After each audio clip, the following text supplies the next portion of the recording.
இதுவரைக்கும் நம்ம யூஸ்ஃபுல் சேனலை சப்ஸ்கிரைப் பண்ணலையா? அப்போ மறக்காமல் சப்ஸ்கிரைப் பண்ணிடுங்க. அப்படியே கூட இருக்கிற பெல் சிம்பிளையும் கிளிக் பண்ணிடுங்க. அப்போ தான் நாங்கள் வீடியோ அப்லோட் பண்ணும்போது உங்களுக்கு நோட்டிஃபிகேஷன் வரும். அனைவருக்கும் வணக்கம். நான் உங்கள் புதிய நாயகம் பேசுகிறேன். யூஸ்ஃபுல் பயனர்கள் சேனல் வாயிலாக உங்களை சந்திக்கிறதுல ரொம்ப மகிழ்ச்சி அடைகிறேன். இன்னைக்கு நம்ம என்ன பார்க்க போகிறோம் அப்படின்னா, குழந்தைகளுக்கு ரொம்ப சளி பிடிக்கிறது, நிறைய இருமல் வருது அப்படின்னு நிறைய பேர் எங்கிட்ட கேட்குறாங்க. இந்த சளி இருமல் நீங்குவதற்காக வேண்டி ஒரு அற்புதமான ஒரு விஷயம், ரொம்ப எளிமையான ஒரு விஷயம், அது எப்படி நம்ம பண்ணுறது என்ன அப்படிங்கிறத பார்க்க போகிறோம். தூதுவளை இலையும் பாலையும் வைத்து எளிமையாக செய்யக்கூடிய ஒரு விஷயம்.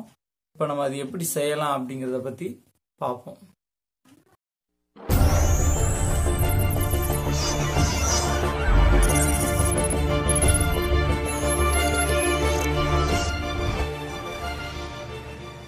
முதலில் அடுப்பில் பாத்திரம் வைத்து 1 டம்ளர் பால் ஊற்ற வேண்டும்.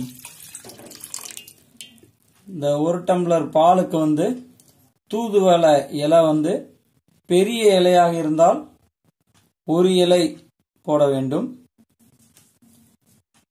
கொஞ்சம் சின்ன இலையா இருந்தா 2 இலை போடணும். இந்த இலையை நல்லா ஒரு 4-5 பீத்து அதை பாலில் போடணும். இந்த இலையை நல்லா பிச்சுக்கணும். அதில் இலையில முள் இருக்கும். அதை நம்ம நல்லா பார்த்து அந்த நடுவில் உள்ள முள்ளை எடுத்துட்டு அந்த இலையை மட்டும் போடணும்.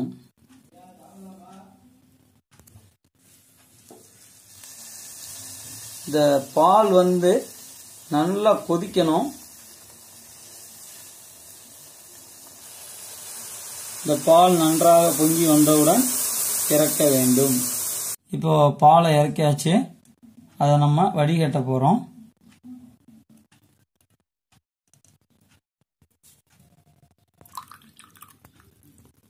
இந்த பாலை வடிகட்டணும்.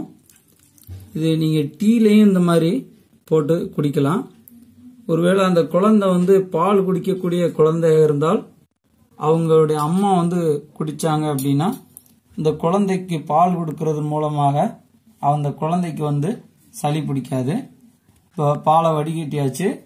இதில் பனங்கற்கண்டு அல்லது கருப்பட்டி இல்லை நாட்டு சர்க்கரை போட்டு குடித்தா ரொம்ப நல்லது. இப்போது நம்ம 1 ஸ்பூன் பனங்கற்கண்டு போடுறோம்.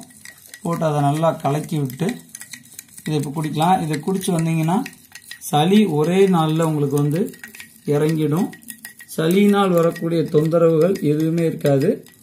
குழந்தைகளுக்கு மிகப்பெரிய அற்புதமான ஒரு வரப்பிரசாதம் இது. நீங்கள் எல்லாம் செஞ்சு பாருங்கள்.